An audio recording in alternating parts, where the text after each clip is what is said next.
Get ready to be jolted out of the ordinary and into a world where conversations are charged with intensity and facts.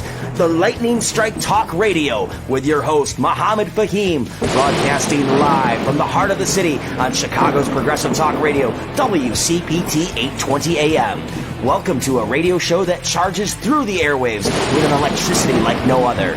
Here's your host, Mohammed Faheem. Good morning, folks, and welcome to the Lightning Strike. This morning, I wanted to talk about a Texas congressman called Ronnie Jackson. And I'll tell you in a minute why I want to talk about Ronnie Jackson. But joining me on the show today is Mike Patino. Good morning, Mike. Good morning. And we have Chris Hilbert joining us. Good morning, Chris. Good morning. Okay, and about 8:30, we have a guest who will be joining us. His name is Raj Goyle, and Raj is running for Comptroller of the state of New York, and we will have a great conversation with him as to why is he running for Comptroller, what he wants to do, and all of those things. Meanwhile, if you want to join the conversation, folks, the number to call in is 773-763 9278, and you can also text us at that number. And our call-in line is sponsored by Ray Hanania of hanania.com. And do call in or do text us, get to know what we are trying to do over here. You can also visit our website, tlsradio.com, and become a subscriber to support what we are trying to do over here. We are trying to stay away from corporate advertising, folks.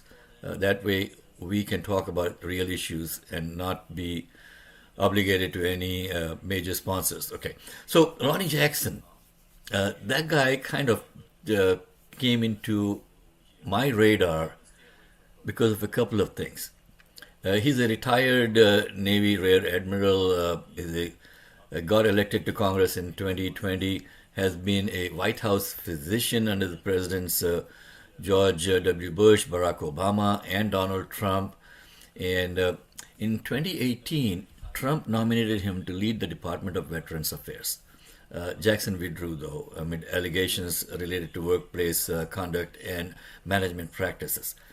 But the not-so-public thing about Representative Jackson is public campaign finance trackers show that Jackson has received contributions from pro-Israel political action committees like our friends, AIPAC and Allied Networks.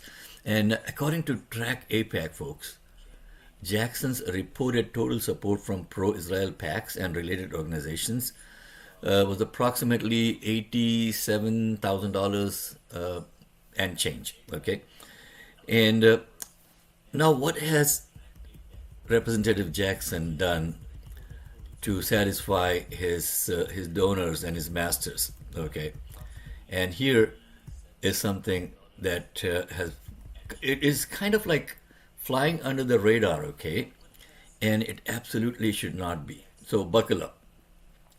Buried inside the National Defense Authorization Act, the NDAA, is a section. That section is section 224. See, not too many of us pay attention to these details, folks. But this is our country, our money, and let me tell you what happens with this. So section 224 incorporates the text of Representative Jackson's U.S. Israel Futures Act. Now, what is this? And if this thing passes, it doesn't just tweak U.S. defense policy. It rewrites it fundamentally. Let me break it down for you. First, this legislation creates a brand new executive agent inside the Department of Defense. One job, one focus: U.S. Israel defense integration. Mark these words. So, integration across missiles, cyber, drones, you name it. A dedicated official whose entire mandate is locking our military systems together with Israel's. Second, and this is where I need you to really listen. This law would explicitly prioritize the U.S. Israel defense relationship above every other bilateral defense partnership we have, above NATO, above Japan, above every ally on the planet. And that's not my interpretation, folks. That's what the text does. Third, it guarantees that Israel has continued access to the most sensitive tiers of American military technology. And here is the kicker. Even as Congress is actively debating whether to pull back on military grant assistance to Israel, this law would lock in that access regardless. The debate becomes irrelevant. The leverage is baked in now. So, what's the bottom line? This isn't cooperation, folks. This is a structural transfer of leverage. It gives Israel a permanent, elevated hand over American policymaking, limiting our flexibility with other allies and compromising our ability to make independent national security decisions. Period. This isn't a small adjustment buried in a budget bill. This is a lasting, foundational rewrite of U.S. defense policy, and it would be deeply harmful to American interests. I wanted to lead off with this today, folks, and I want to bring in Mike and Chris to get their input on this, and then I want to talk about the legal setbacks that our president has been facing recently. So, guys, what is your take on this? Go ahead, Chris. Oh, okay. I think it's reprehensible and goes against everything that we used to stand for, which was to be a good steward of all of the planet and not just one country over everybody else. That just, I don't even have the words for it. I just, which is rare for me. being stunned, speechless does Chris, happen occasionally. if we're on the other side of Tucker Carlson now, I mean, Tucker Carlson has even taken the lead with the overwhelming control that Israel has over our government. And Yeah. I never thought that I'd be agreeing with Tucker Carlson as much as I have been lately, but he's been in the forefront of calling them out. And now this, like Mohammed said, even if we go through the motions of, petitioning our Congress people to cut back on funding for Israel, if this law passes, it's moot. It's Yeah, all over. So, there's no debate, Mike. There's no debate after that. Okay, and it is not just Ronnie Jackson who's proposing that. I want to dig into this in more detail because this just came across my radar like a couple of days back. I want to see which other people in Congress or like Chris. I love your term, Congress critters. Okay. our I heard critters. that decades ago and fell in love with it. I did not come up with it. Okay. No. So, folks, for those of you listening out there in the whole wide world now, yeah, if you want to join the conversation, the number to call in is 773-763-9278 or 773-763 WCPT. You can text us also, and don't be afraid. Hey, we still have the First Amendment rights in this country, if I remember correct, right, guys? Yes, I Well, think so. at least until Ronnie Jackson gets this NDAA section passed, and then the United States will then become a servant of Israel. Well, we already are. We already are to a large In many extent. ways, I mean, yeah. yeah, we have I mean, which other country's prime minister in recent memory has visited our people's house, the Congress, and multiple times, multiple times. and got standing ovations. For what? Right, just for existing. Yeah. I am totally unable to understand, and I'm glad Marjorie Taylor Greene and Tucker Carlson are finally taking a look at this and saying, hey, hang on a second. I mean, it should be America first, okay? Yeah. Yeah, what did happen to America first? Wasn't that one of the rallying cries of Trump and his Republican cohorts? Well, Right? not And this is not going to be putting America first. This is putting Israel first. and How much are they being paid by Israel to do this? and then That's a question that we should that's ask. the kicker. Here's the kicker, okay, Chris. They pay through APAC and other sources. They pay all these Congress critters to do their bidding. Yes. And they turn around, our Congress turns around and gives billions of dollars to Israel in aid. Okay, so I mean, this is a very smart investment on their part. They're putting in a dime, and they're getting not just a dollar back, they're getting probably A million, $1 million back for their dime, right? right? That's quite an investment and a return on their investment. So, folks, we have to wake up. We have to wake up and start asking our representatives, what are you doing? Who are you representing? And that is something that we will be digging more into in the coming months. We are starting our new segment, like we were saying last week, a couple of weeks back. Also, we had Nick Unijewski as one of the guests on the show. We are calling it District Watch. Chris, you want to give it a shout out as to what District Watch is going to be? Well, Mike is usually the one that is the Okay, promotion Well, person I on can that. I can take that lead. go ahead, Mike. We're very happy to very excited about this new segment. It's going to Totally. be a very powerful segment, mostly because it will feature the movers and shakers in the state of Illinois, the different districts. Really happy to have Lynn LaPlante going to be our first one coming up next week. And she will go into a lot of the problems they're having in DuPage County, which, once again, like the NDAA, they keep it quiet. They keep it under wraps. They try to keep it away from people. And Lynn LaPlante's doing an excellent job. Already picked up by the Tribune. She has her Substack, which I recommend everybody take a look at Lynn's Substack, and exposes the corruption in DuPage County.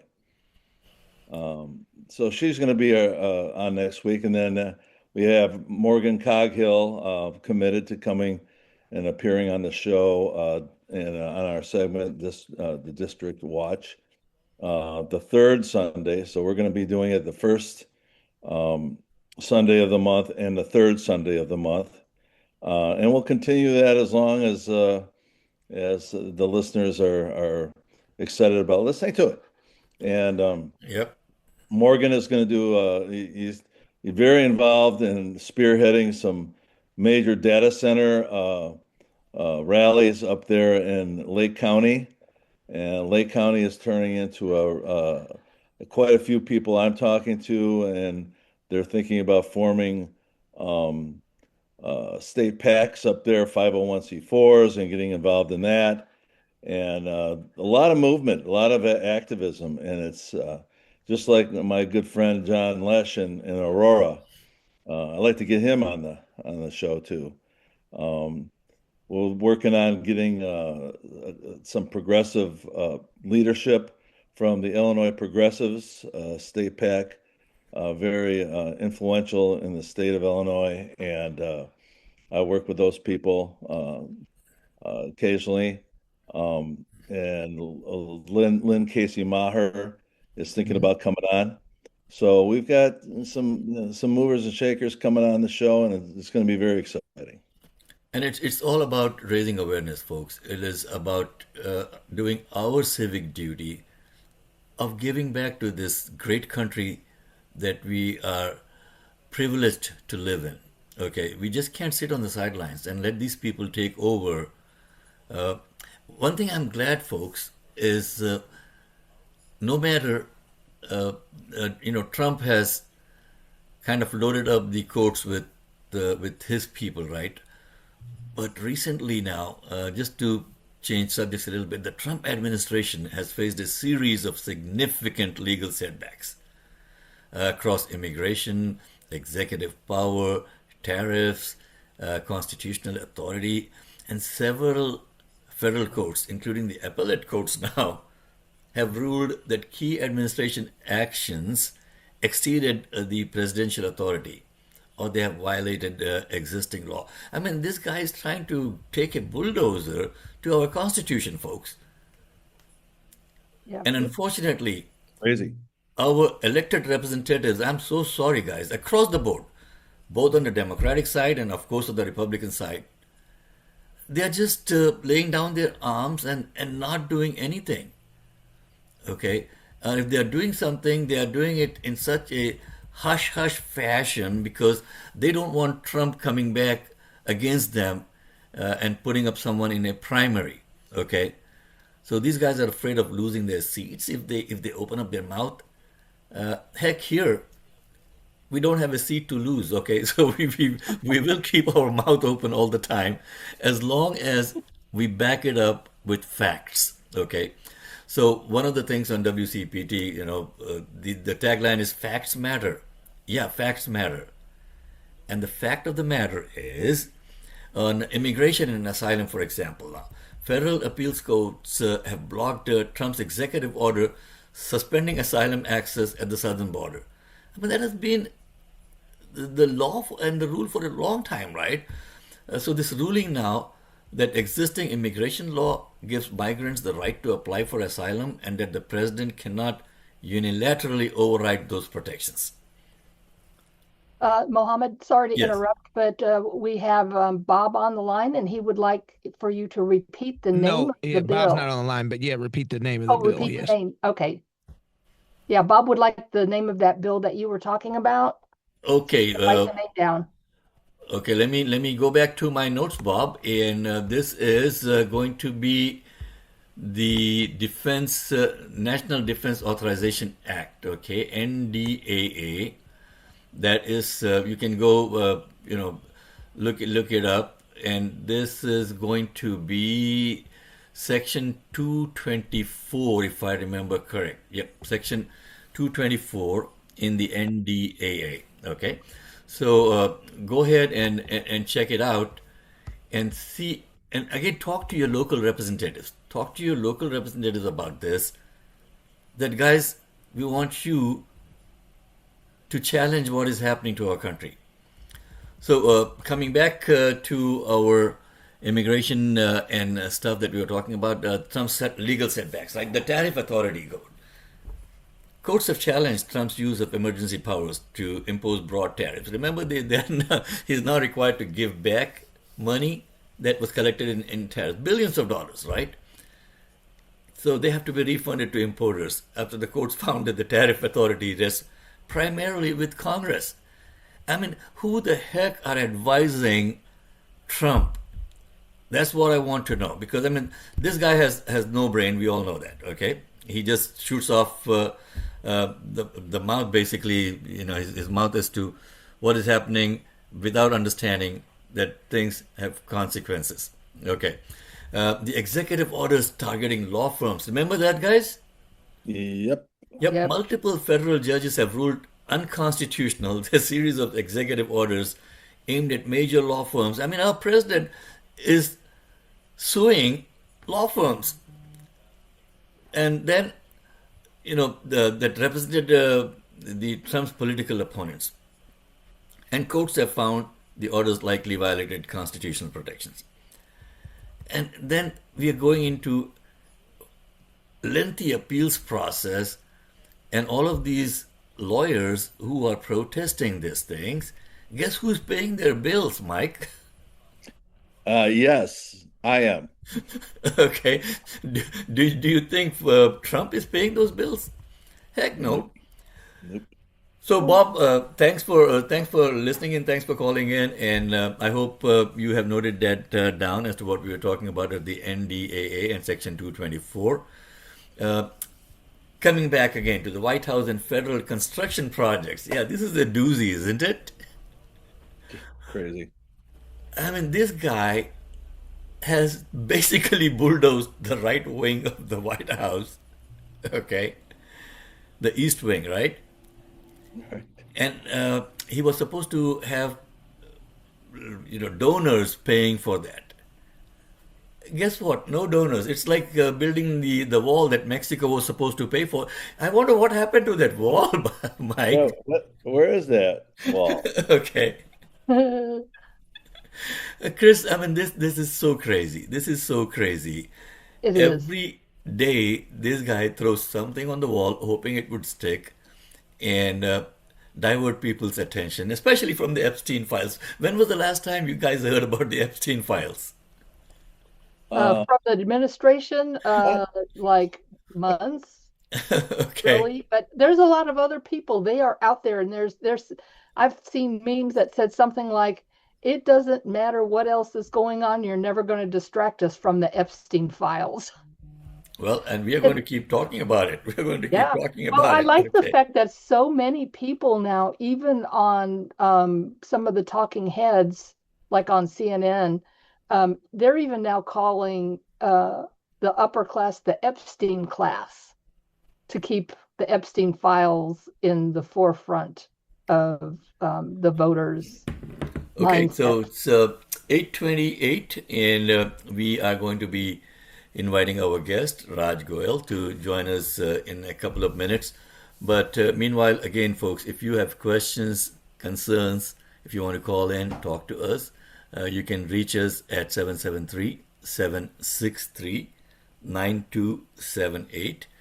When Raj is on with us at 8:30, please text your questions. Please do not call in directly to speak to our guests because we have a very defined agenda when we bring in a guest, and we like to give enough time to the guest to answer those questions. And if you have any concerns, any questions, do text us, and we will bring it up again depending on time. So let's bring in Raj a couple of minutes early. What do you think, guys? Of course, yeah, bring it on. Yeah, definitely. Hey, Raj. Good morning. Good How are morning. you? Welcome. Good How are morning. you? So, Raj, let me hang on one second. Let me spotlight you so people get to see your good face now. Okay. Okay. You're already up against the wall now. Okay. Yeah. So I've got my co-host Chris Hilbert, who joins us from Euless, Texas, and Mike Patino is in Chicago suburbs today, and I'm actually coming to you live from New York, Yeah. your hometown. Okay. My hometown. Okay. So, Good folks, morning. Good to be on with you. it's a pleasure. It's a pleasure, and it was a very short notice, and I'm glad that Janish connected both of us. And very impressive background. Very happy to see what you have achieved so far. And let's see, Liz is also joining us. I guess Liz works with you. So No, Liz won't be on air. No. okay, but she is joining. So I think she just wants to listen in to see that you're doing a good job or not, right? Yes, yes, yes. Liz is great.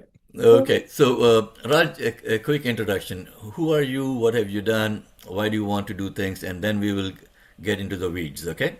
Sure. Well, again, Faheem, thank you for having me, and good morning to everybody. I'm running to be the affordability watchdog in New York State, and what that means is that there is an office called the New York State Comptroller, controls a $300 billion pension fund, is the state auditor, audits every state contract, and it's been asleep at the switch for 20 long years. He's had the same person who's running it, an Albany insider. He's been a politician longer than I've been alive, and I'm 50. I know I don't look a day over 49, but the reality is we can do so much better. We can build affordable housing. We can cut Wall Street fees. We can lower utility rates. We can get ICE out of New York. We can stop funding a genocide abroad. These are all the things we can do with this office that aren't being done right now. the incumbent isn't doing it, I will. And So, so that's Raj, why I'm running.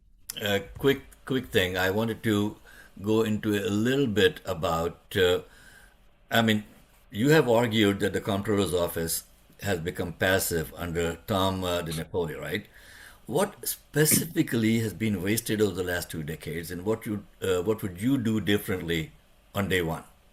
Yeah, well, it's a very long list. So on day one, I will launch a comprehensive audit of an agency in Albany that approves the rate hikes. Hmm. So I think everyone around the country knows that utility bills are going skyrocketing and they keep going up and up and up.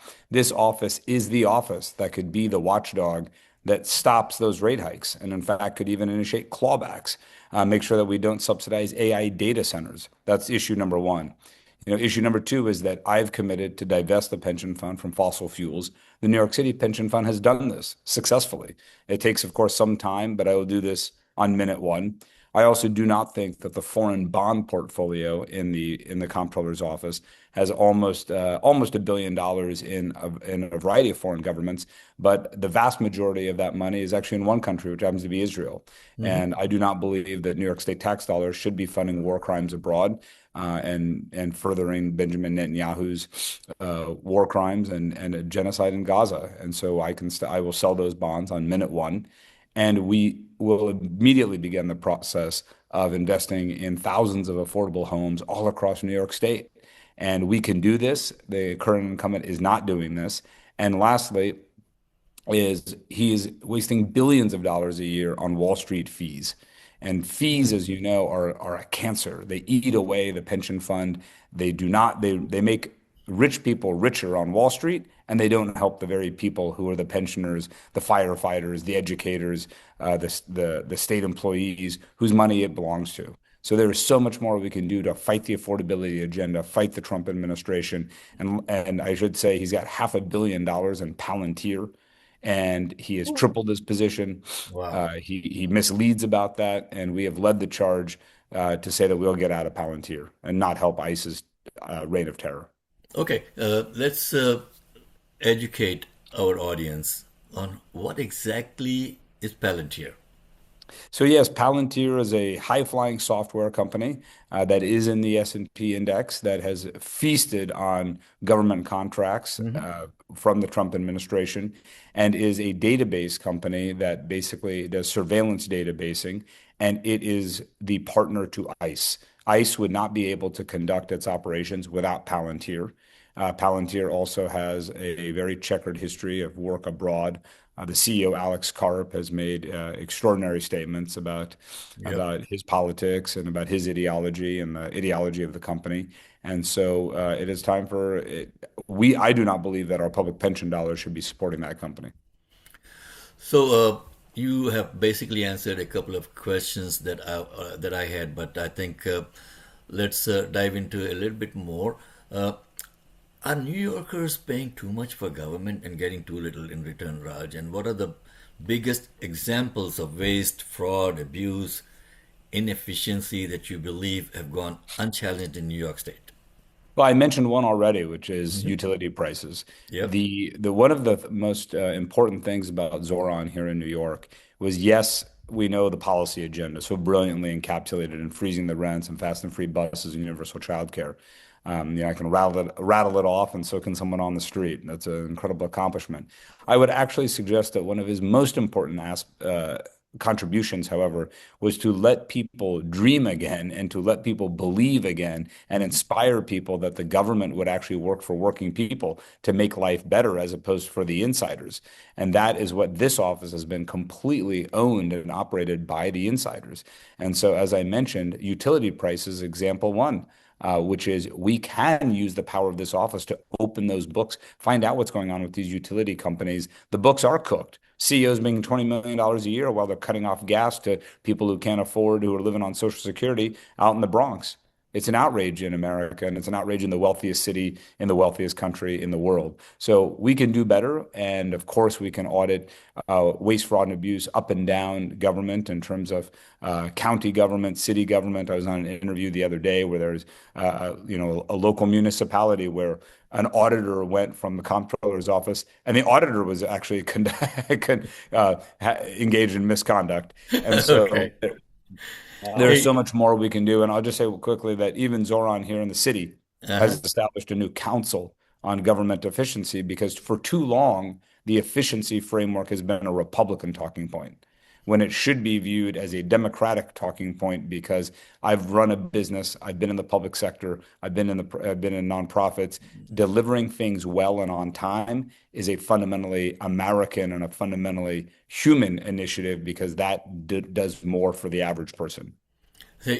So Raj, can you clone yourself and come and run in Illinois also, please? I think you guys have that all covered. That's right. No, actually, we just Well, we had. don't really. We had one that was heading that direction, but she lost out to a millionaire. So, Yep, uh, we just had our primary for our controller a couple of months back, Yeah. and we had a candidate who was so well qualified, and then guess what? Our governor puts his billions to work to bring in somebody who's close to him.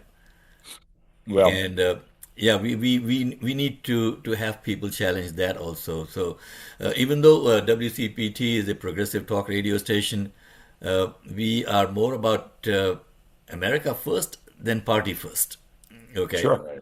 Yeah, because the Democratic Party really needs a reboot all over the country, not just Well, and that's why I'm running because we need Democrats who fight, not fold, and we need Democrats who understand how Exactly. this modern economy works, how AI is going to affect our economy and the jobs. We have a jobs crisis here in New York, and people aren't talking about it. So again, that is why I think that Zoran has managed to really capture the imagination not only of New Yorkers in the city and across the state, but across the country, even across the world, because every generation we have this sort of changing of the guard. And, these contrasts cannot be more stark here between Andrew Cuomo and a Zoran Mamdani. And so similarly, I'm running because we need to challenge in encrusted power everywhere we can. The most important fundamental battle line, in my view, is between the elites and the non-elites. And I Mhm. heard Chris mention the Epstein class. I'm very very good friends with Ro Khanna. He's endorsed me, as does Pramila J. Paul, and many many progressive organizations. And I remember talking with my colleagues about the Epstein case years and years and years ago. Well before it broke out into the national domain. Because if you heard actually the rumblings of people, Mhm. we knew that this elite class has because the Ronald Reagan Revolution, Reagan won. The Reagan Revolution worked, in which it became this country and the system became rigged for the 1%. And we know how the rich get richer. And we know then over time you start acting with impunity. And so it makes perfect sense and logic that the way that the system was working, of course, the Epstein class would behave that way. There was no accountability. Right. Well, Well, I'm glad that you mentioned Roe's name also. In fact, Roe is coming down to Chicago tomorrow. Great.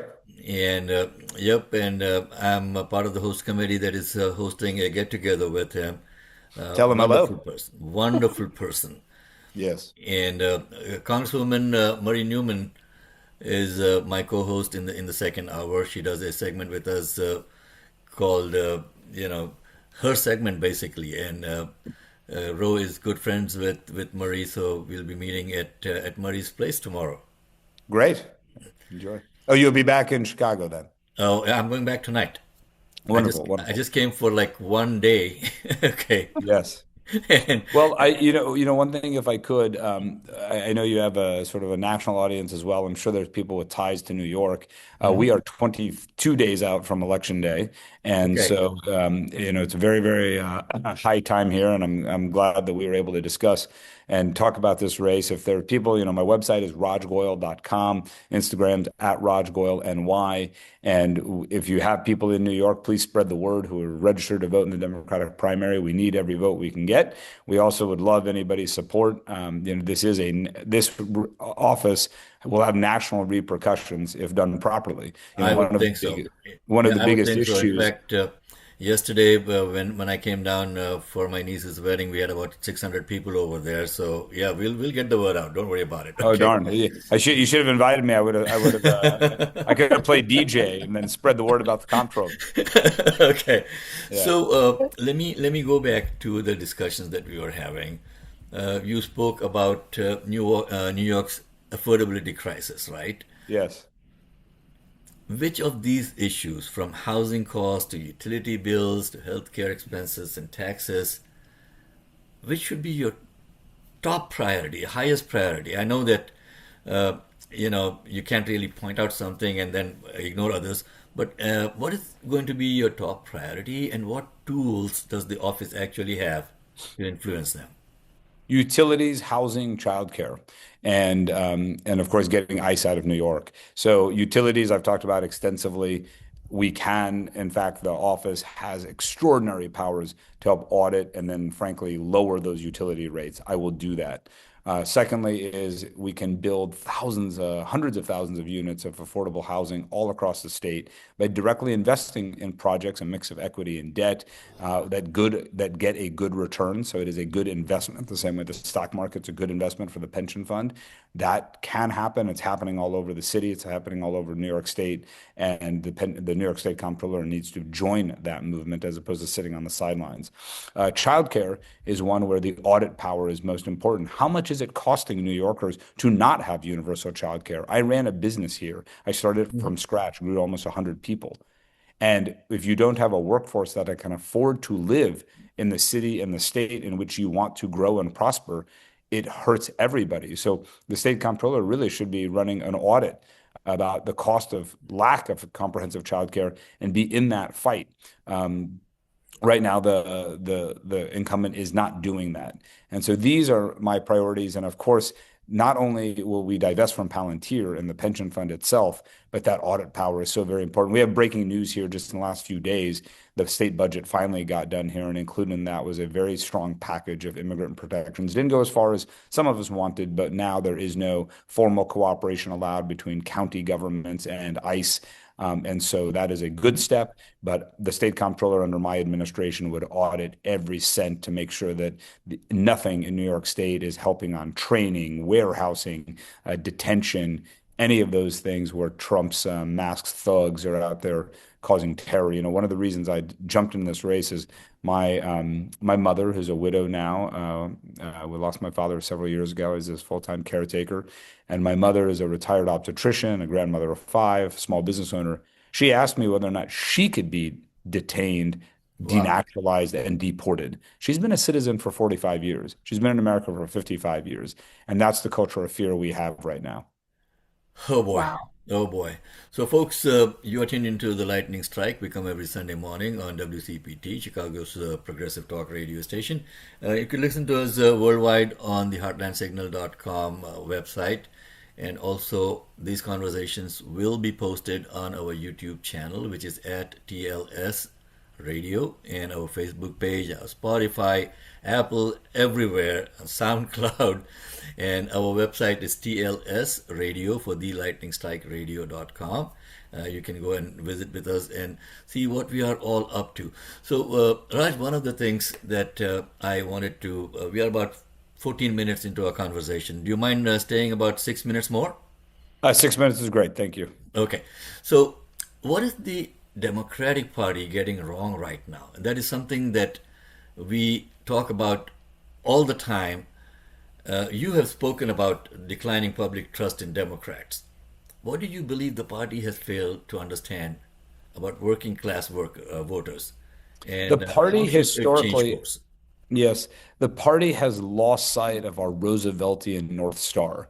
And now I do believe that that is we have a very strong progressive era that is coming. Ro and I have talked openly about the fact that it is always darkest before the light.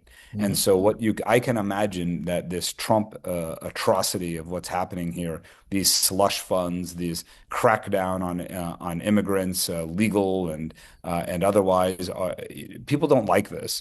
And not only will there be, I think, a bloodbath for him in this midterm election, I do think we're seeing setting the stage for a progressive renewal of the likes we haven't seen in a generation. And the reason why Democrats have lost two out of the last three presidential elections is because we became cut off and severed from the roots of the fact that our mission is to make life better for Americans first. And end of story. And that relentless focus on saying that the American dream is in reach and that the job and the mission of the Democratic Party is to making sure that the working class can succeed and afford to live here and thrive here. And that is the very essence of what politics should be about. It is not about playing triangular interest group games with a cozied elite. And Yep. that is what, unfortunately, the Democratic Party, in terms of the Beltway insider mentality, had been victim to for too long. Now we're seeing more outsiders. We're seeing people like me and others challenge the establishment. And of course, we're seeing people all over the country in races for Congress, Senate, and of course for president races, much more higher profile than mine, succeed. And I think it's very, very exciting. Well, and that's so important, folks, that you have to challenge the establishment. People get too comfortable in their places of power, and they refuse to give up that power. Raj, I wanted to end off with one question, and maybe Chris and Mike may have a question for you. But what is the SFOF, the State Financial Officers Foundation, Yeah, I'm and glad you why asked. don't Thank you. Democratic comptrollers and state treasurers work together? Yeah, I mean, it is one of the fun. You asked about what's ailing the Democratic Party. Again, a Mhm. lack of vision. So, is it any surprise that the right wing has organized all of the red state financial officers, the chief fiscal officers, and they have their association, they have their industry sponsored outings, and of course, they have a common agenda.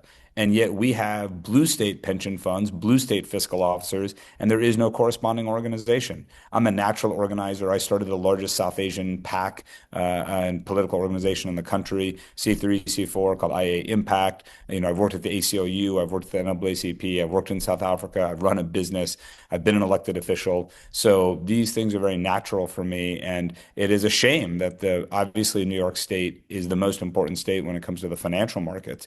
New York State is the logical home and the logical catalyst for such an organization. And when I'm elected comptroller, we will work on that because we will defend progressive ideals against the right wing onslaught. Well, it is really surprising that we don't have something like this. But should state pension funds and public investments focus solely on financial returns, or should they also consider Yes. issues like you were saying, climate risk, corporate behavior, labor practices, social impact? Of course, we can do both. And again, you're talking about that what ails the Democratic Party, this mindset of choosing this austerity politics in which we have to choose between returns and financial success and our values. It's a false choice. We should absolutely be putting more money in people's pockets. Think of Franklin Roosevelt. Think of Lyndon Johnson. We wanted to maximize economic success for people while growing the pie and distributing it in a way that makes sure that we lift up all people and that we don't reward the elites, we reward working families. That is the essence of the Democratic Party. And so the fact of the matter is we don't need to be paying cozy Wall Street fees, billions of dollars. Mhm. That's the old way of thinking. We should be absolutely investing in people and in projects and in housing and in childcare so that we can actually grow our middle class and grow more prosperity. And Folks, the this is pension fund, I'd say the yep. pension fund has a rate of return that must be met.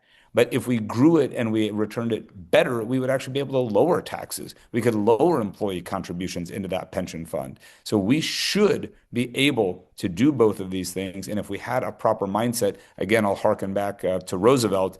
Roosevelt didn't sit there and say, well, the Great Depression is sort of happening. It's sort of just an act of God. We just need to sit back and grit our teeth through it. He said, no, screw that. We are going to use every molecule of power to fight for the American people. And that's why we were rewarded with the most important democratic majorities, or the most durable democratic majorities in the history of America. We can do that again. Absolutely wonderful. And folks, this is Raj Goyle, our guest today. And Raj, if you can repeat your website, and I Yes, guess you absolutely. don't spell your name, the But last name Goyal, like the usual spelling of no, my Goyle. father, when my late beloved father, when he immigrated, he realized that phonetically, Goyle in English is like Doyle, and so he said, "Hey, let's spell it Okay. Wiley." And I have to say, it is nice politically because Raj Goyle, there's like a million on planet Earth. Yep. Raj Goyle, Goyle, I think I'm the only one. So in any case, Raj Goyle, RajGoyle.com. Instagram is at Raj Goyle NY. It would be, again, anybody who's listening, particularly in New York, please encourage your friends in New York, vote in the Democratic primary. And if people want to financially support the campaign, rajgoyle.com. And if you're in New York, I should just conclude with this. We have this really clever matching funds program. So if you give $50 and you're a New Yorker, we actually get $350 back for that. We get a 7-to-1 match on the first $250. And so that's anyone with a New Nice. York address. So we would be thrilled Cool. and honored for anyone's support. That's awesome. So, Chris, Mike, if you guys have got 30 seconds for a 30-second question and 30-second answer with Raj, Sure. and we'll Yes, continue the yes, thank conversation. you. Welcome to the show. It's like Thanks, music to Mike. my ears. You got my vote.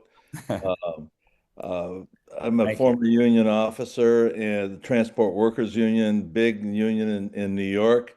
Local 100 is our mother local, and Yeah. there we were all Bernie crats back in the day, and that didn't work out against HRC, but we keep plugging away. So I would really suggest you reach out to the Transport Workers Union, and are any of the unions working with you right now? The unions have largely been with the incumbent, which I understand. That's New York politics, and that's generally the approach that institutional forces take. And so, of course, I'm very proud to have when I was in my previous elected position, I was endorsed by the AFL-CIO, and when we win this election, we'll work very closely with the union movement. Okay, well, try them again. All right. Okay.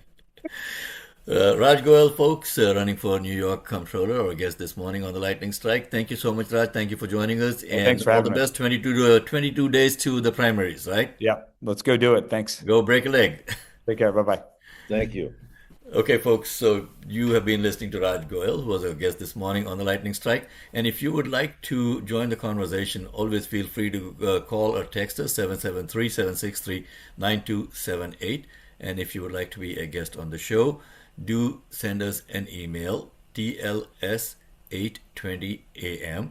That is the Lightning Strike. 820am is the station call numbers, tls820am at gmail.com.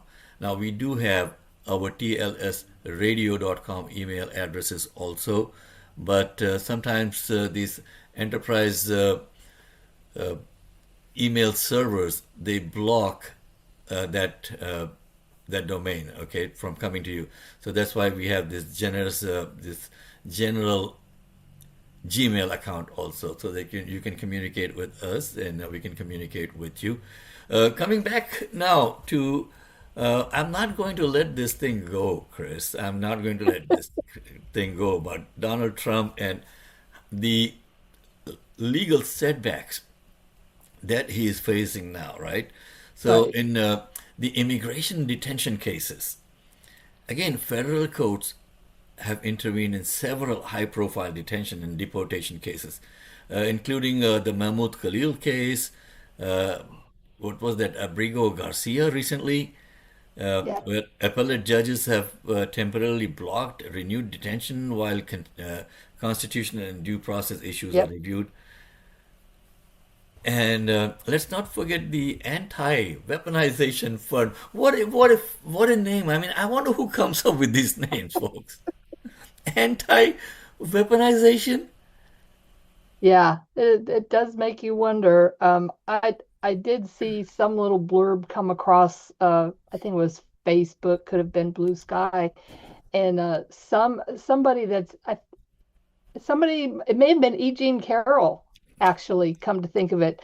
Somebody was saying she is or should go ahead and apply for money from the anti-weaponization fund, since Trump has made going after her totally weaponized. And which is, in a way, that's what Democrats really need to start doing, that they have not done in 40 years, which is fight fire with fire. I mean, we have these little adages for a reason, right? Because they work. So fight fire with fire. Use the tools you have. Stop taking the high road when the high road isn't working. And the high road doesn't work against people like Trump. So, he has this anti weaponization bill coming forward. And if it passes, use it. You know, Abrego Garcia, he should also, if it passes, he Yep. should definitely apply for some money from the anti-weaponization bill. Because he was weaponized. They came after him, and it's just unreal. I don't know. It's just really hard for me to sometimes get all my words out because I get so frustrated. It's like, come on, fight. Don't just roll over. Yep. Well, Mohammed, Yes. you mentioned the detention problem that Mhm. Trump is having and trying to figure out what to do with all these people. And the reason he's having problems is because roughly it started out at 39,000 at the end of 2024 to over 73,000 individuals are now under detention. Whoa. That's And Mike, absurd, absurd. let's not forget, folks, that these guys are not under detention in facilities that are designed to hold people in detention. These guys are being detained in facilities which are like warehouses. Okay, there's no proper, uh, there's not even proper bathrooms in those facilities. And when our elected representatives, some of them with a little bit of spine, want to go in and inspect those facilities, guess what? They're being turned away. Yeah. Well, and not only that, nearly 50 ICE detainees have died since President Trump returned to office. Uh, Wow. I mean, it's a disaster. And this is Understaffing. happening in a country like ours, folks. This is not happening in, a third world country or where there are no rules, no laws, no regulations, being ruled by a dictator. We have a wannabe dictator over here now, and it is not so much just Trump, guys. It is the people who surround him. Mm. Okay, Yep. and those are the people that have been bought by our good friend, our great ally in the Middle East. It is not just Trump.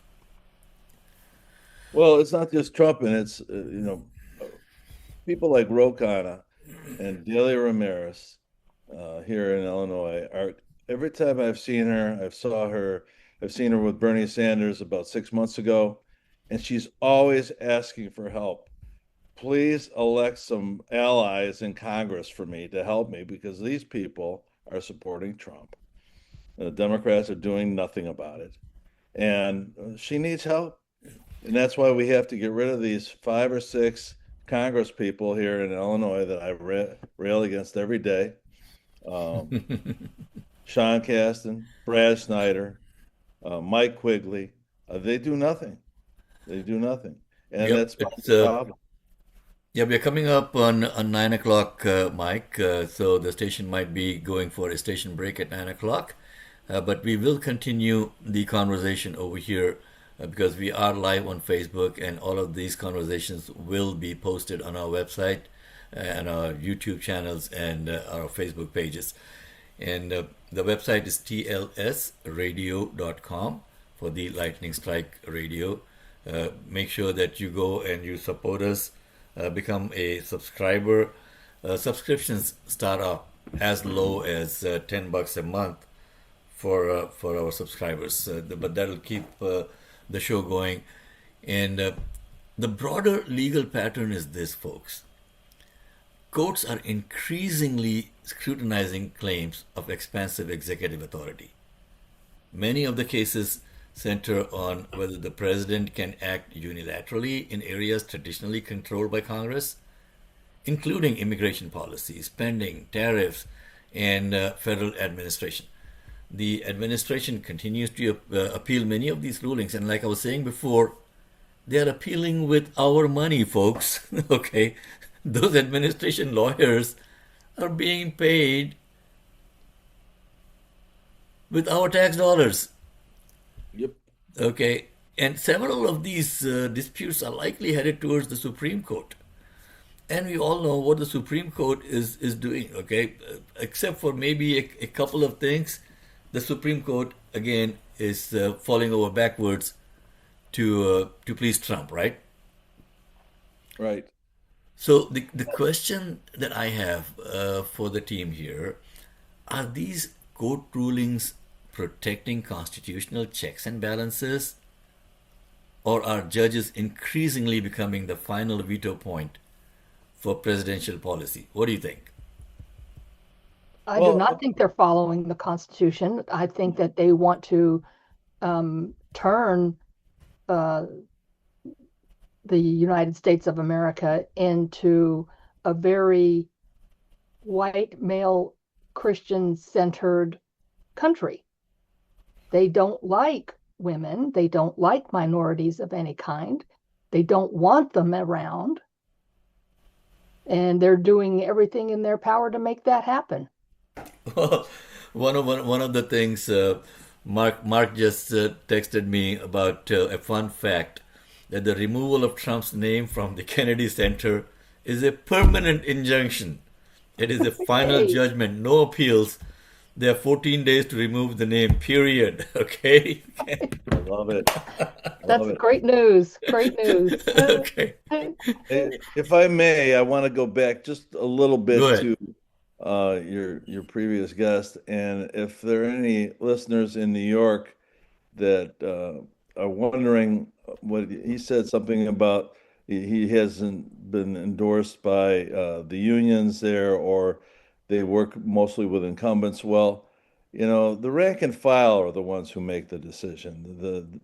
And we've run into that problem with sometimes with the top brass in the unions backing the wrong corporate people.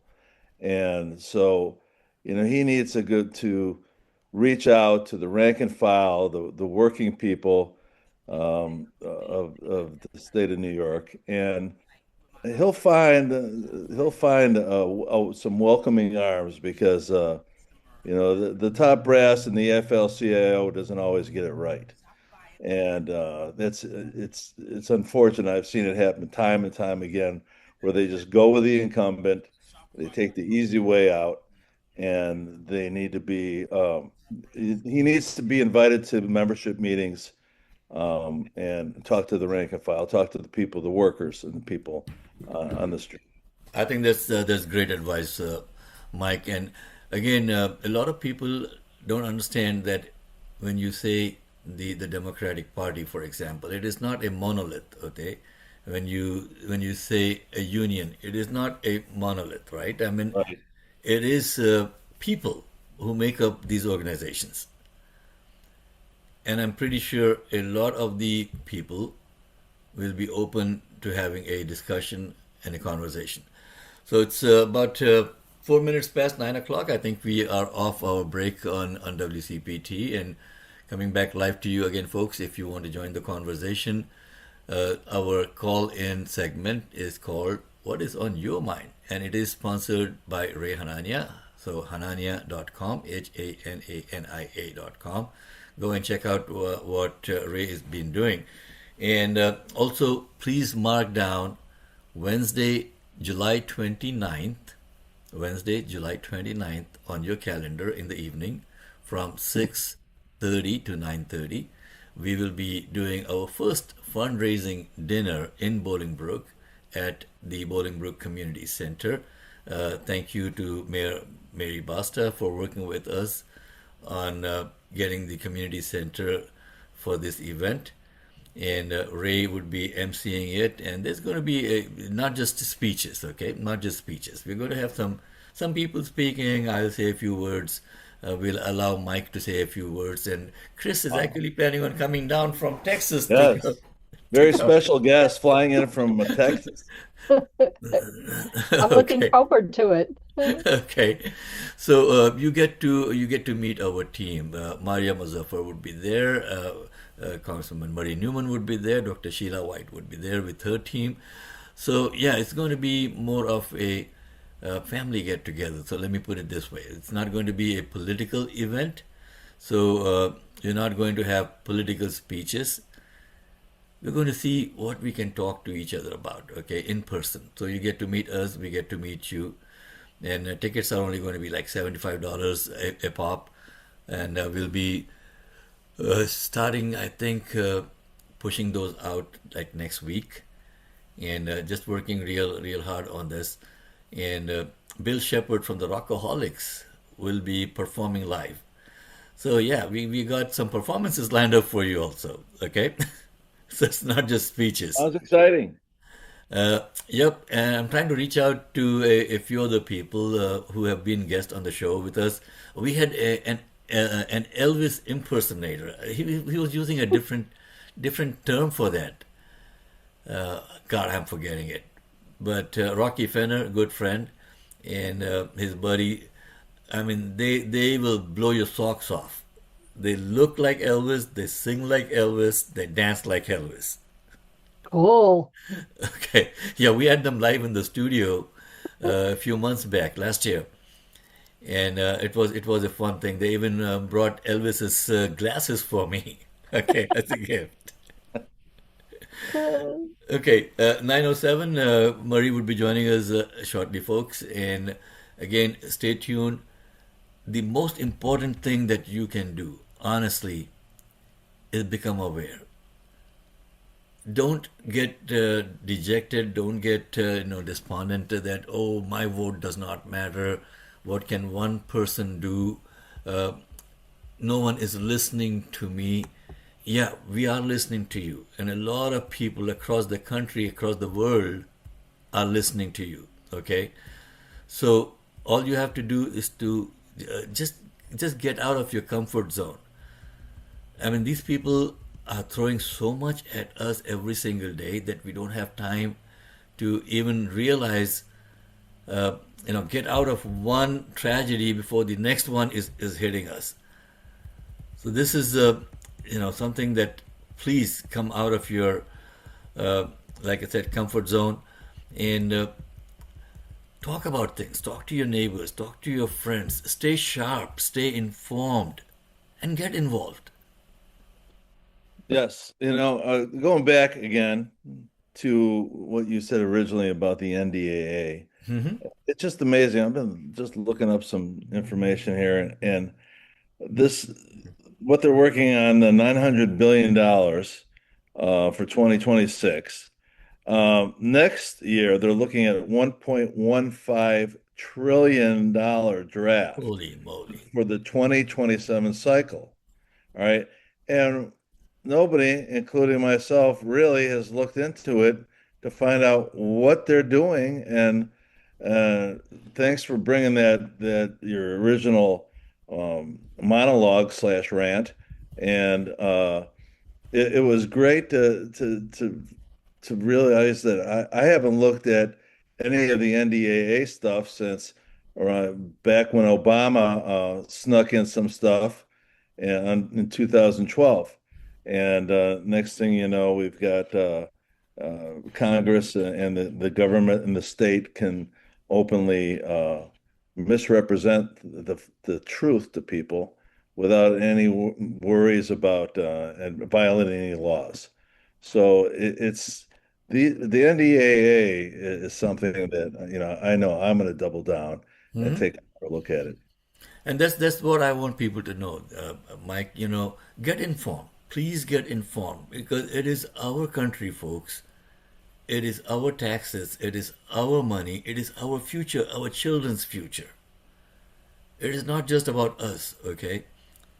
It is about tomorrow when your children grow up, your grandchildren grow up, and they say, Dad, Grandpa, when you saw all of these happenings, what did you do? And if Yep. you say that, you know what, I was too busy. Yeah, busy doing what? Take our country back, folks. Take our country back. And on that note, we got Congresswoman Marie Newman joining us. Good morning, Marie. Good morning. Good morning. Morning. How is everyone? Doing great. How about you? Gorgeous day and good to see everyone. Well, we had Raj Goyle as our guest, Marie, in the first hour. What a wonderful, informed person. Good. And Controller for New York, running for new controller. yeah, he's running for Comptroller of New York. It turns out he's a good friend with Roe also. Well, then he's my kind of people, I would say. Oh Yeah. yeah, I mean, you should have heard him. I mean, this guy is good, and he's going to be good for the country, not just for New York. I asked him if he could clone himself and come and run for comptroller in Illinois also. Okay. Yeah. Well, it's funny you raise a great point, right? Is that if we have folks that are willing to say what's necessary to say and then do it at every level of government, it just goes a lot better when you are constantly fighting amongst yourselves, even if you're in the same party, because you're afraid that, this thing won't go well, even though the electorate feels just as you do, but it's always back to money. So God bless him and can't wait to see what he does. Hey, Mike, I finally saw the screen. You had raised your hand. I don't know when you raised it, but Oh, that was a long time ago. your hand is still I just raised. had to butt in. I had to butt in. Okay. No, I was not even looking at the screen. I mean, I was so into what I wanted to say today. What is the NDAA that we were discussing? This is so disgusting that, this guy from Texas, Representative, what's his name again, Chris? Ronnie Jackson. Ronnie Jackson. Okay. Yep. Is slipping in a Section 224 into the NDAA, which is basically going to say that we can't, they're going to have a special officer, person who is dedicated to relationship between America and Israel as part of Yeah. the NDAA. And you cannot question anything, any of the deals that are being done with Israel anymore. Okay. No discussion, no debate in Congress. Yeah, so the legal premise behind that is going to be problematic for Ronnie. Yeah. So the legal premise behind that is that you cannot pay a foreign lobby within the U.S. government budget. So he's going to have a very steep climb with that. Now, that's not to say it won't sneak through this time, but it will get repealed when we take the House back. I just Okay. don't, I think there's even folks like, in the Senate, like Rand Paul will be like, yeah, no, we're not paying because effectively we're paying a lobbyist. That's what that means. And so I don't, I have a feeling that one's not going to fly. Well, I hope so. I hope so. Yeah. See, the problem is that most people, the general public out there, don't even know these things. Yeah. Even Mike was surprised that he was not aware. It's been a while since he looked at the NDAA as to what it is, the National Defense Authorization Act. Yeah. Trillions of dollars, billions of dollars in play over here. Yep. By the way, that happens every cycle for the NDAA. I mean, I voted against it a couple times just because of the enormous budget, because we never, it's never been audited. So, the DoD hasn't been audited in the last, I think, 15 years, effectively, or passed an audit rather, and they've never had a full, robust audit. So, and they haven't been transparent with those audits, even though they haven't passed them. So, like, all of it is problematic. So, for anyone to start adding to that budget, it's really insane. Okay, thank you, Yep. Marie. Thank you for your insight into this. And folks, this is what we do here Sunday mornings, okay? We all have other jobs, we all have other things that we are engaged in, but it is most important for us to raise awareness. This is our country. Let's take it back for our future generations. we just cannot allow things to be the way that they are. Marie, what's on your mind for today? Oh gosh, a few things. Some good news. So welcome Okay. to Ignore at Your Risk on this Sunday, the 31st of May. Oh my goodness, I can't believe we're already at that point in the year. Yep. But welcome everyone and good morning. So Senate primaries have gotten really interesting for me. I think that we're seeing lots of good news, folks. And here's what I mean. We have a lot of candidates not afraid to say what needs to be said, which is important. And there's a bunch of folks I'd like to direct your attention to.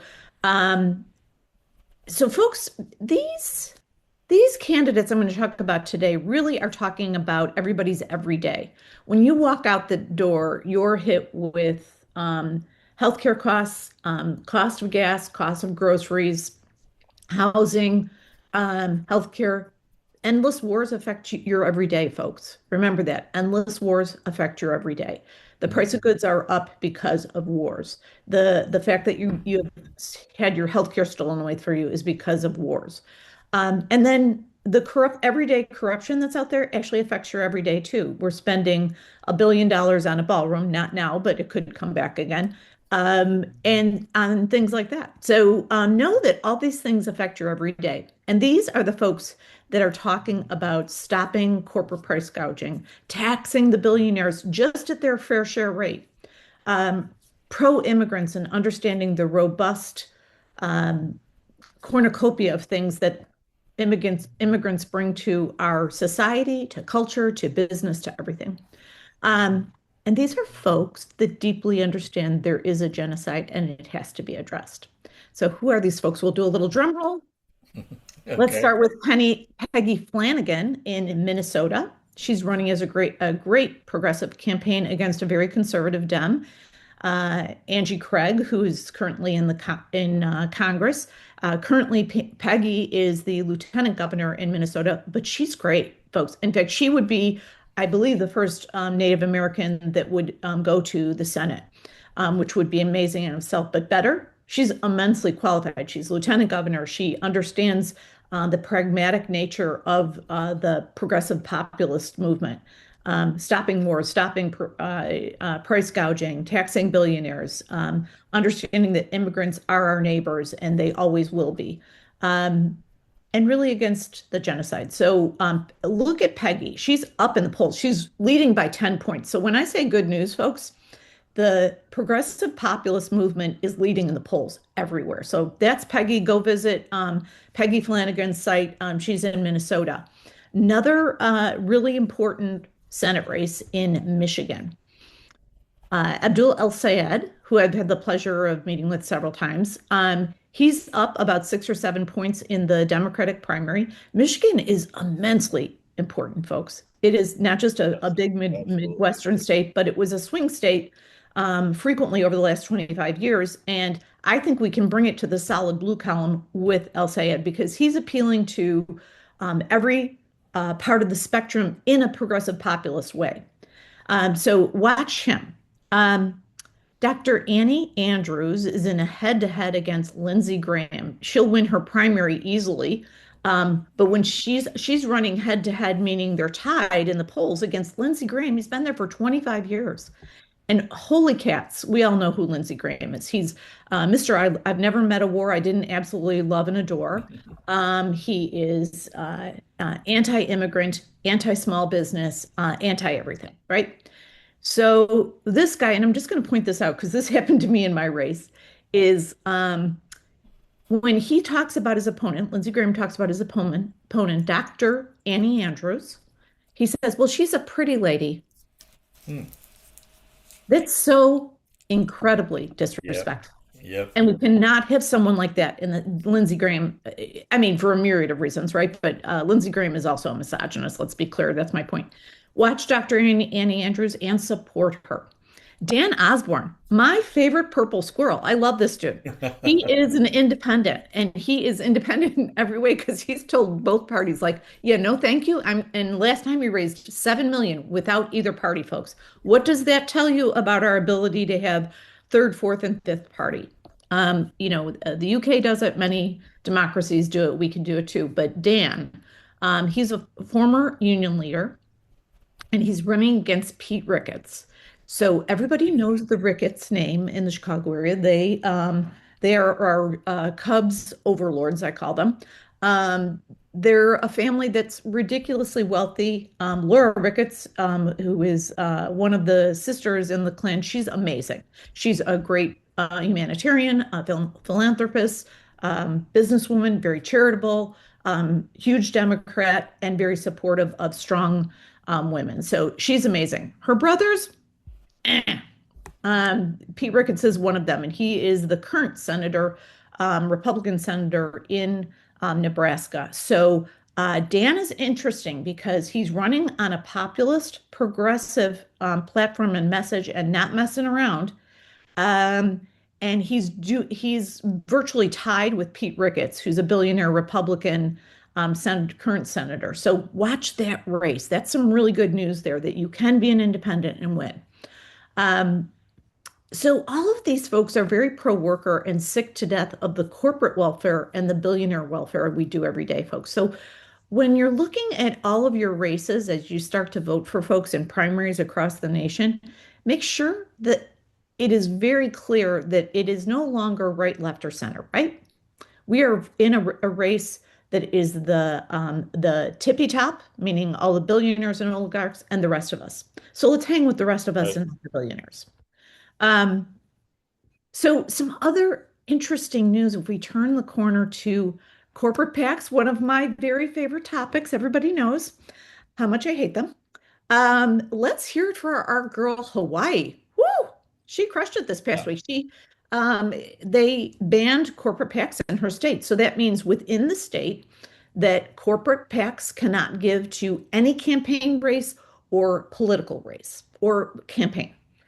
So nice work. But more importantly, this is a big step. So it's the first state that has done this universally. There are several other states we'll talk about in a second that are in process, but this is a really big deal. So this is groundbreaking because this is a step towards really breaking down campaign finance reform.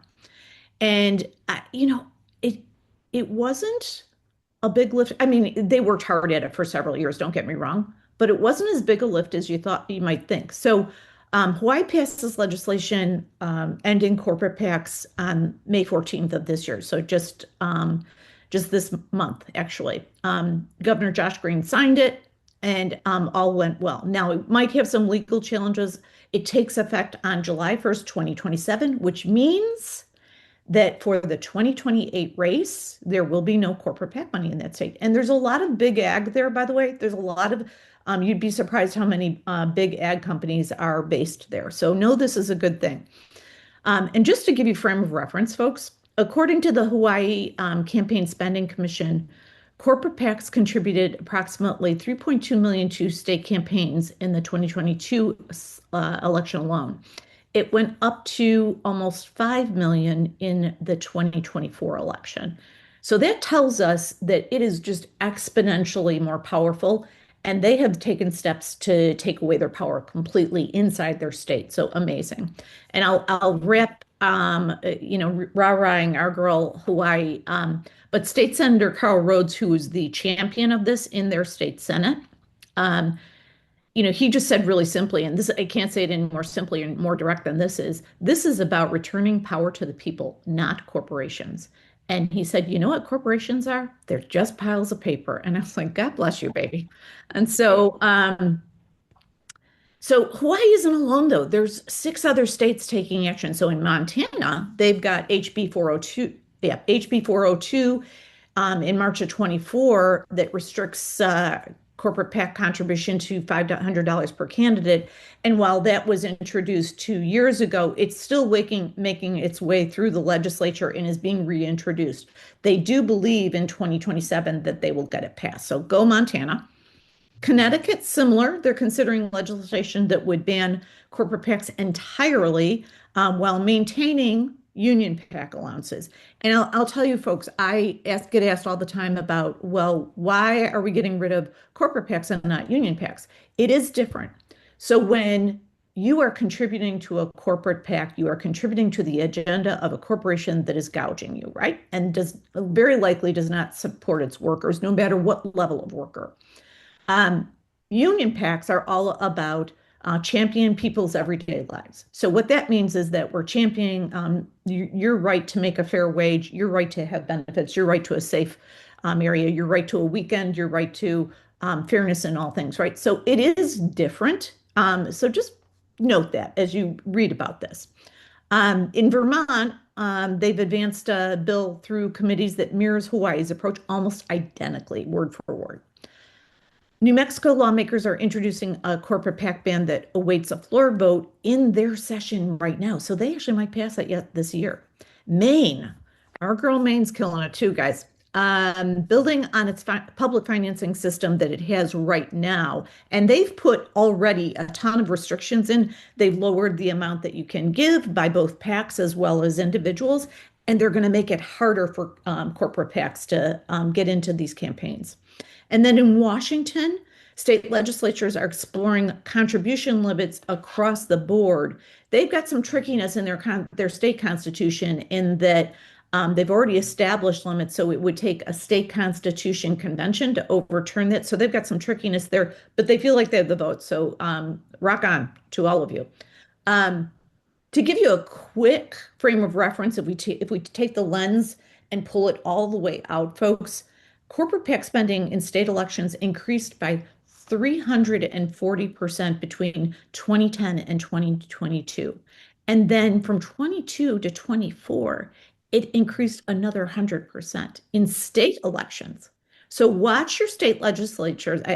Our colleague Mike Patino talks about this all the time, that he fights a lot for state laws and bills and advocates for them, but also for our legislators and their campaigns because they're so important. And remember who saved us over the last year and a half. State legislators got in between us and Trump and saved us a bunch of times. They're important. Vote in them. What's the most important thing out of this action? Is that this gives us good grounding to take this to the Supreme Court. So let's talk about that for a second. So the strategy is basically incremental. If enough states demonstrate they can effectively regulate corporate political spending without violating First Amendment protections, it builds a really strong factual and legal record that the future courts might find very persuasive.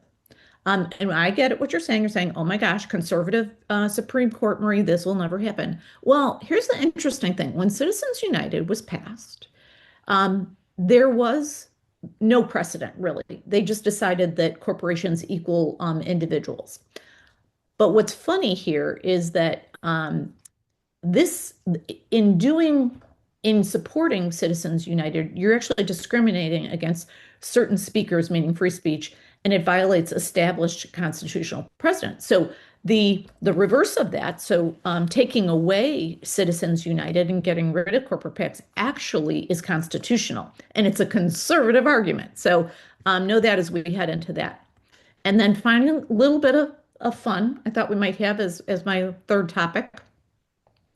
Trump's 250th July 4th party that he was going to have on Wednesday, 24th. Well, last night he had a tantrum. And because all of his super Trumpy singers decided they would not come to his party and decided it was too partisan. I mean, I'm being petty Betty, but I'm going to have a little fun this morning. So allow me. Go get them. Yeah, so they all decided that it was too partisan, which kind of cracks me up. I mean, didn't they know by virtue of Trump having it? So in just a ridiculous amount of tweets and posts on Truth Social last night, Trump said, well, they're all bad singers. They're all losers. Vanilla Ice is going to come and, do his one-hit wonder thing. And then Flo Rida. When's the last time you heard Flo's name? I mean, what, 20 years ago? Flo Rida, for God's sakes. And so they're still coming. But apparently, and this is funny to me, and I am being petty Betty, is that he's saying, I'm going to cancel it now because all of these losers. And so we're just going to have a political rally. And he's screaming and yelling about this. We're going to have a political rally, and I'm going to talk for an hour and a half. So So I'm sure the attendance at that very fun political rally will just be huge, right? Oh yeah, Um, yeah, yeah. but People from one side of the of Washington to the other side of Washington. right. Um, so crazy. And so hilariously, I just want to add a couple of notes. So merch is big at rallies, right? So he's charging average citizens for his bright red hat, $55, folks.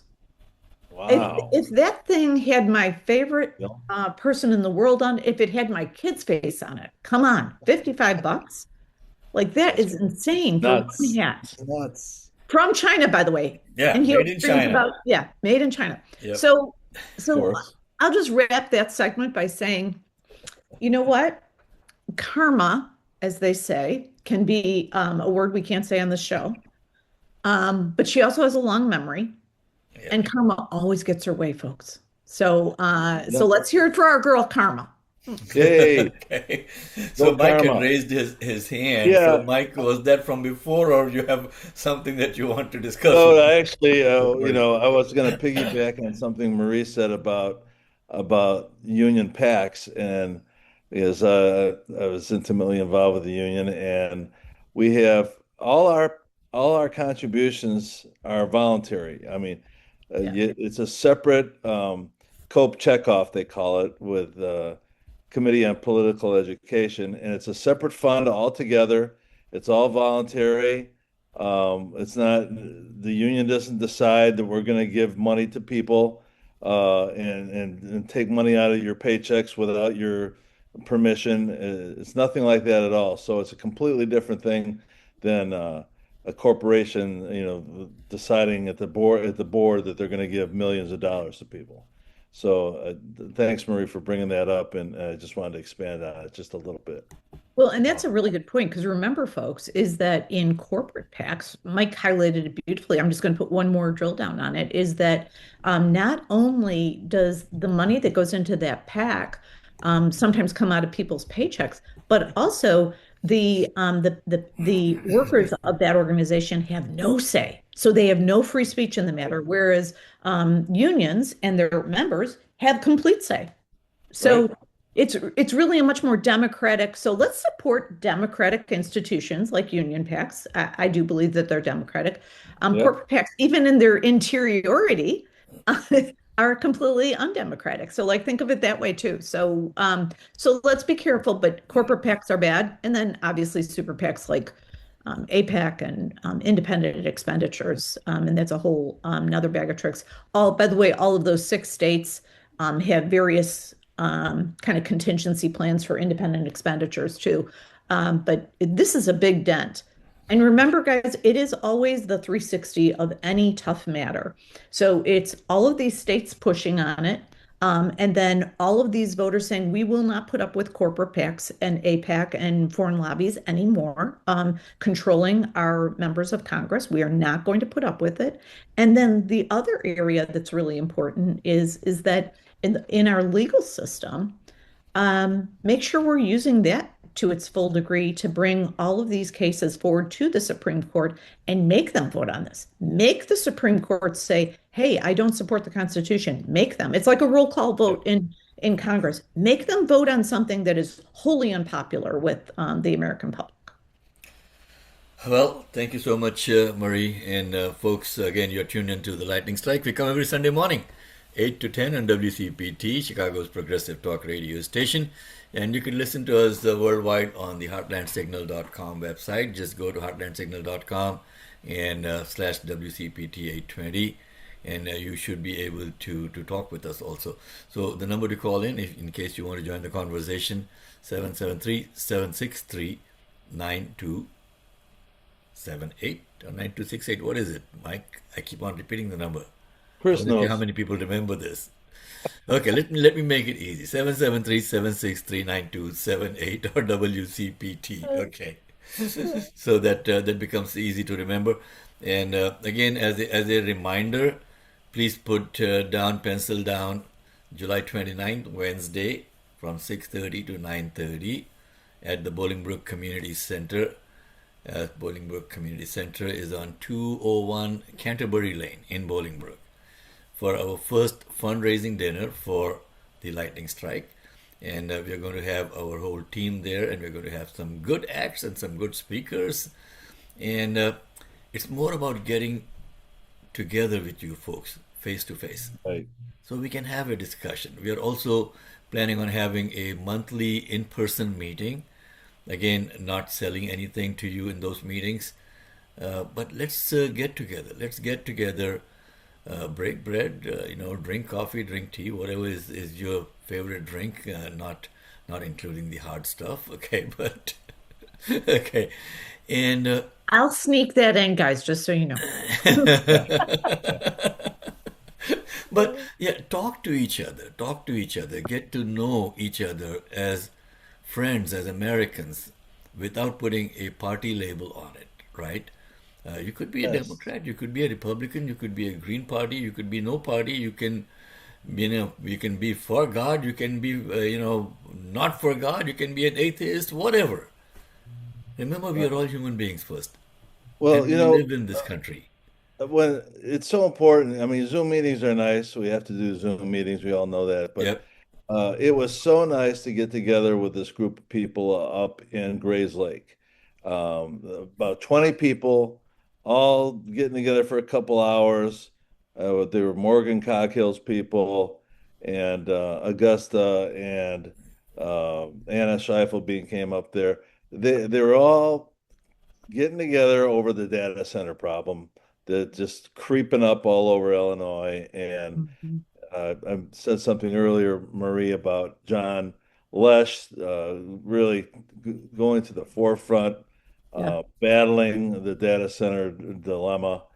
But the point I'm making is that, you know, when I was there with these 20 people, we sat around for the next 2 hours talking to each other and getting to know each other. And now I'm going to be moving up in Lake County and talking to these people about uh, people running for office, and we have some county board seats that are going to be available. And I've had plenty of experience with elections, and I'm just happy to be able to talk to them one on one, look into their eyes, and have a nice conversation about it. And we've stayed in touch since then. So it's so important to That's get that's uh, that's back together. exactly what we want to do, Mike. It's Yep. 9:37. Maria is actually traveling, and she sent me a message that if she could find a quiet enough place, she would join the conversation. But she wanted to talk about an event that is happening on June 4th, and it's going to be a live stream, and it's the nationwide virtual religious liberties policy town hall. Quite a mouthful, okay? It's going to be live streamed, and this is going to be a nationwide multi-faith religious liberties policy roundtable comprised of policy advocates, legal experts, academics, and faith community leaders to discuss policy priorities and to weigh in on key domestic and foreign policy issues impacting our nation today. So that's going to be important, and for guidance on legislative priorities, media coverage of faith communities, and if you need more information, feel free to text me at our number, which is after the show is 312 TLS 8281. Okay, just write this down. You can always text us, you can leave us a voice message, and I can share this information with you, or you can email us at tls820am@gmail.com if you want information about any of the topics that we have been speaking about on the air today. Remember, folks, it's your show, okay? And we want to make sure that you are informed and you hold our elected representatives accountable for their actions. That is the most important thing that we can do right now. So I can see Marie shaking her head and Chris shaking her head, and Mike is It Mike is is very important. deciding whether to shake his head or not. I'm Okay. always shaking my head in agreement with you, Mohammed. No, Mike, Always. it's not so much about me. Honestly, it is again about our country, man. This is a trust that has been entrusted to us. by our founders, by our forefathers, by the people who fought for all the liberties that we have, that we are taking for granted now. Well, one of the things that attracted me to this show, well, 2 years ago, watching it, this show concentrates on what's important for the people. It's people over profit, it's people over party, it's what affects the people uh, in the Chicagoland area and the nation, of course, but um, people are understanding that they have the power now to make these changes. Like Marie was saying, all these elections are coming up, and these progressive people champions are leading the charge. And that's something new that's been happening just recently. And it's so exciting to see. And this show, Lightning Strike, is on the forefront of that. And I know as Chris and I move on to getting our guests ready and their supporters for the District Watch segment, they're going to be highlighting and showcasing things in their district are people centric and all about helping the people. So it's just so encouraging to see people gravitating to your show. Well, and again, folks, we can't be everywhere, and that's why we are coming up with this District Watch segment. It is going to be people living in your neighborhoods who are committed to holding things accountable and who know the issues at the grassroots level. This is not a consultant coming in and telling the party leadership that, we put our finger in the air and we had a couple of town halls and these are the issues that you should be focusing on. And that's all you hear about in the election cycle, right? The District Watch is going to be people from the districts talking about issues that are impacting them, from housing to employment to security, child care, whatever issues that you and your neighbors are facing. We have got to percolate that from the bottom up to the leadership and not have them come in from the top down and tell us that these are the important things that we are going to be having as issues in this election cycle. And then everything goes back to the way it was, because what is driving policy are the lobbyists, not you and I, not our votes. Right. And Marie, when you were in Congress, how many lobbyists are attached to Congress? I mean, in general, to a congressperson, how many times does someone come up to say, hey, this is what we would like to see in a bill? Oh gosh, quantifying that is very hard. What I would say, so let's just say Yeah. who takes lobbyist money. I would say that it's almost certain that the 89% of Congress members who take corporate PAC money, there's always a lobbyist attached to that. So 89% of Congress has a handler known as a lobbyist. So 89%, folks. That's Republican and Democrat and independents. And so it is what it is. Like I wish I had better news for you, but we do have control over that. You can do two things. And so let's break that down for a hot second, is that make sure that when you are reviewing your candidates, either in a primary or in a general, you are looking at, do they take corporate PAC money? Do they take lobbyist money? Do they take APAC or other foreign lobby money? And if they do any of those, you're not serving yourself or your neighbors or anyone in your district if you support that person. So don't.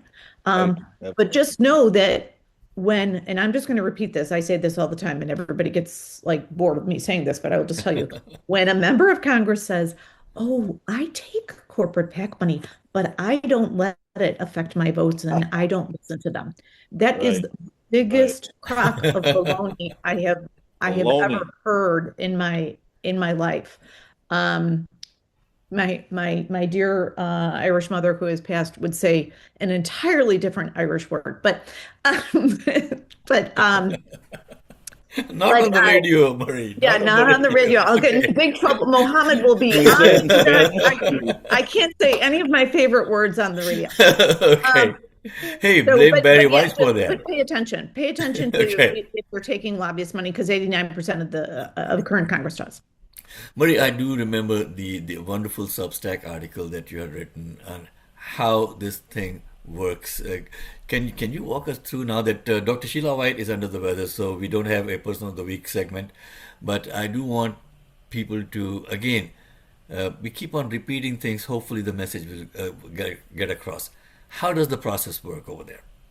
So yeah, so lobbyists, and just as a reminder of what lobbyists are, and this is in my Substack if you want to read more about it. And I've written about a wide variety of matters around that. But in that Substack, I walk through how people get groomed. I know that's an achy word, but it is grooming, right? So what happens is lobbyists, let's say it's the pharmaceutical industry, they reach out to you during your campaign and start saying, "Hey, we'll give you a little bit of money just because you believe in healthcare, right? You want everybody to be well, right?" And so that lobbyist starts to, give a little bit of money and starts to engage a relationship with the candidate. And while that candidate may even be saying at that point, I'm not going to take corporate PAC money. Guess what? He's grooming you. And so then that candidate wins their primary and then goes on to Congress. Then that same lobbyist starts courting you and saying, "Hey, come on over after votes and go to this little reception. It's super low key, no big deal. You can just chat with people. We have good food. There's good cocktails, blah, blah, blah." And so right after votes on Tuesday, they'll stop by there right on New Jersey Avenue. I walked by it all the time in one of those beautiful Federalist row houses. And walk in, and it's adorable in there because everything's antique and you're having a good time. And then all of a sudden you commit to another meeting, right? And then you go to lunch and three lobbyists show up. And then the government relations guy from the pharmaceutical company shows up, right? And says, "Hey, your reelection is coming up faster than you think." And so 6 months later, he's actually running again, right? That same congressman is running again. And they do need money because everybody needs money because we rely on fundraising way too much in this country because we have to. I'm not naive. You do have to raise money. Until we get rid of that, you're going to have to raise money. So what do? They realize, you know what? That's a quick way to get some hot cash. And so that way you get the $5,000 check. You're guaranteed that $5,000 check, but with that comes a sheet that is their agenda, that pharmaceutical company's agenda. So all of these drugs, you're going to push these, and you're also going to not restrict us on our ability to make money on these. So what happens is pharmaceutical companies have huge margins, huge, more than any other industry in business today. So they have, and they don't want those restricted in any way. So they'll press that, you're going to let us pass through the FDA, whatever we want. So make sure that that's free and clear. And then secondly, you're never going to prevent us from making money in any way, shape, or form. And you're always going to vote for bills that support corporate PACs. And you're never, ever going to vote against a bill that stops corporate PACs. So now you have your agenda and you're like, "Oh, I took that money. I better do this." So that's what that congressman is feeling, right? Then, to make it very crystal clear to that congressman, they get called a lot. Then their senior leadership, so in both the Democratic Party and the Republican Party, is like, "Hey, you did commit to that and you have to do what that corporation says." And then you start getting bullied, right? If you make noise about corporate PACs or you make noise about not taking the money, then you get bullied. And then you don't get any bill. Then leadership won't let you pass any bills. No, ma'am. They won't let you get anything done. And then now you're in trouble with the people you said you weren't going to take corporate PACs. And then you start saying what I said in the beginning. "Oh, folks, I take corporate PAC money, but I don't let it affect my votes." And yet the exact opposite has happened. So if you look on any of those members of Congress that take it, the 89% of members, they all vote with the corporation. So that's how it works. Wow. For the others, Yep. there's no soup for you. Okay, remember that. There's no soup for us. So, folks, here's the thing. Okay, and that's where we want you to be so proactive. First off, research the people who are running for office. Just don't fall for those people who have made it a profession, because it was never meant to be a profession. You're supposed to be gentlemen farmers, come in, do your duty to the country, and then go back to your farming. These guys Right. are there for like, you know, Wherever. whatever, right? You're 98 years old, you are coming in into the Senate, and you can't walk properly, you can't hear properly. Yeah, but you still want to hang on to your seat. Get Easy new, money. fresh blood in, okay? And like Marie was saying, these guys get sucked into it even when they are fresh and they are new, right? So if they are not doing the job that you hired them for, let them go. Hmm. Okay, 2 years, 4 years, that's it. Don't keep on bringing them back hoping for change. Yeah. That's And not how change works. what I would add to that, and this is really critically important, all of these conservative Democrats that say, oh, well, our area is super conservative, so we have to have a conservative Democrat that takes corporate money and never gets anything done and is very vanilla and never fights either side. That is not true, folks, and that is the biggest crock of baloney ever. So when people say that, that's a should be a red flag to you too, is that you should vote who you think is going to do the job best and represent you best. Not don't fall for this, oh well, and then there's the other popular one is, oh well, it has to be a white man over 50 or nobody will think they're credible. That's Yeah. a popular one too. We have I a have bunch of not those in heard our own that state. one. Yeah. I have not heard that one. Yeah. Oh, Wow. that happens all the time. It happens right here in Illinois. Well, that knocks me out from running for public office, Greg. Okay. Me too. Okay. But jokes aside, folks, again, it is so important, okay? Our country has lost its credibility in the world. Right now, with Trump and his antics, America has lost the respect that it had gained in the last 250 years, right? Just look at what is happening to us. And all because we have got a spineless Congress and a spineless Senate who are not challenging Trump and his antics. Because almost everybody, like Marie was just saying, 89% of these people, or 81%, whatever, Marie, 89%? Yeah, 89%. Yeah. Yes. 89% are obligated to lobbyists. Yeah. 89% have got some skeletons in their closets, folks. That is why they are not stepping up. That is why they are not showing any spine. And thanks to independent media like what we have over here on WCPT and social media, at least people are getting to hear these things now.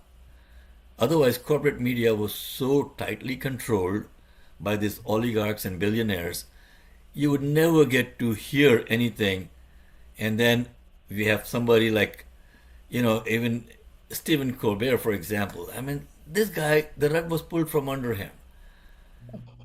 And then they brought in some comedian, and the ratings are sucking so bad for that guy. Okay, even in the honeymoon period, right? Ratings are supposed to be good. Yeah, new talent. Go and check it out. Ratings are sucking, right? But that is something that, again, media like what we have over here, folks, is going to be making the difference. It's about raising awareness, it's about educating you and educating ourselves, because before we talk on a subject over here for 2 hours, we literally spend 10 to 15 hours prepping for the show. So it's not just the 2 hours that we flip on the mic and we speak about things. Yeah, there's a lot of work that goes into doing the research for the topics and making sure that we bring facts to you, not conjectures. This is not about saying things which are not true. Murray, go ahead. Oh, sure. No, I'm just going to add a little bit on to what you're saying. So, Mohammed, you're so right. So, no matter where you're at, folks, and there is a place for mainstream media, MS Now and CNN, and if you're of that type that likes Fox, rock on, right? Do your thing. But independent media is serving an immense purpose right now. It is not biased by corporate greed. And so stations like WCPT and shows like ours are not beholden to corporate greed. We have no overlords, right?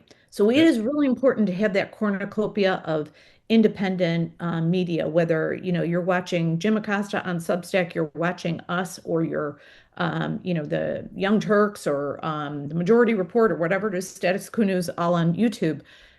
Get a full flavor of real news and people's perspectives and opinions. We all come with weight, right? And let's be honest about that. Even in independent media, there's some bias there because we all have a perspective.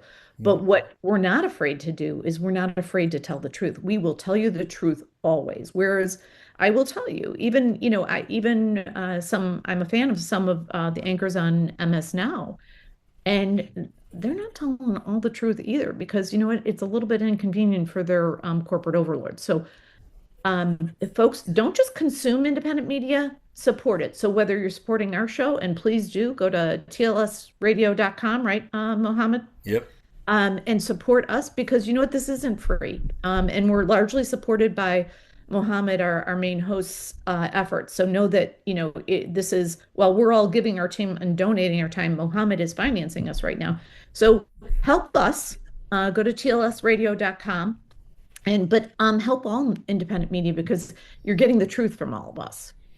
Marie, when I was, anchoring the International News Hour in Houston a long time back, and doing call and talk radio in Houston over the weekends, for the News Hour, because it was a corporate-owned radio station, KENR at that time, which Salem Broadcasting actually owned, and Salem is owning stations, right-wing stations all over the country now.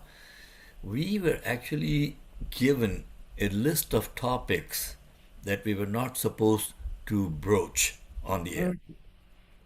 Okay, literally. Okay, and because the thing is, we're going to lose advertisers if we mention this. That's why we are not taking corporate advertising, folks. Okay, Right. and that's where we need you to come out and support efforts like this. Right. It's not going to be, $1 million a month. You can start off as low as $10 a month, Yeah. and support independent media that will raise awareness for our future generations. And that's all I want to do. It's not about politics. It's not about the right or the left. Remember, we are Americans first. All these labels come later. And you have people switching and flipping from one party to the other for their own personal gains and personal interests. And I could name quite a few of them who did that recently. And these people are nothing. They are not having your best interests at heart. All they are interested in is supporting their overlords. Yep. That's Yes, not what we want in this if I can add something real quick, that Marie helped greatly with this, and so Chris and I were working on the candidate forum. We brought a lot of good candidates forward. Thanks to the lightning strike, they were able to reach a lot of people, and we had some new people that were coming in, and they're doing well. It's tough going in against incumbents. It really is tough, and one of the people that came on this show was Demi Palachek. She won her primary and probably will win, hopefully, in the general. But Demi came on the show. I'm staying in touch with her. I want to get her back on. And of course, we had Nick that started off our district watch, this guy's an excellent candidate. I can't wait until he goes at it again. He's all excited. He's not giving up. And all these people are not giving up. They're really, we're going to showcase them on this show, and they're going to win eventually. They're going to win. Yep. And if you have anyone that you would like us to feature on the show, folks, feel free to send us an email, TLS for the lightning strike, TLS820am@gmail.com. And if you want to have any kind of community announcements that you would like us to make for free, do send us an email with your information, and we will see if we can make those community announcements also for you. Dr. Sheila White, who is unwell and not on the show today, is taking the lead on that, along with our Person of the Week segment that Sheila does. So a lot of people involved in this, folks. It's not just one person talking and it's one person, saying things and one person being paid to say things. No one is getting paid here to do anything. We are doing it because we want to make a change. And on that note, it is 9:59. Please go to our website, tlsradio.com, for the Lightning Strike Radio. You can also visit our YouTube channel, which is, at TLS Radio, and you go search on YouTube. And of course, our Facebook page, again, is at TLS Radio. So facebook.com/TLS Radio. Multiple ways of getting to know us. It is 10 o'clock. Our time is up for the day today. And we'll see you bright and early next Sunday morning. And we got our guest coming in. Lynn LaPlante would be joining us on the show next Sunday. Thank you so much for listening. Thank you for being part of making a change in this country. Thank you. Bye, guys. Bye. The preceding program, The Lightning Strike, was sponsored by Mohammed Faheem, and to the extent applicable, their guests. The views and opinions expressed therein do not necessarily reflect those of Heartland Signal, LLC, or its Perfect management. timing.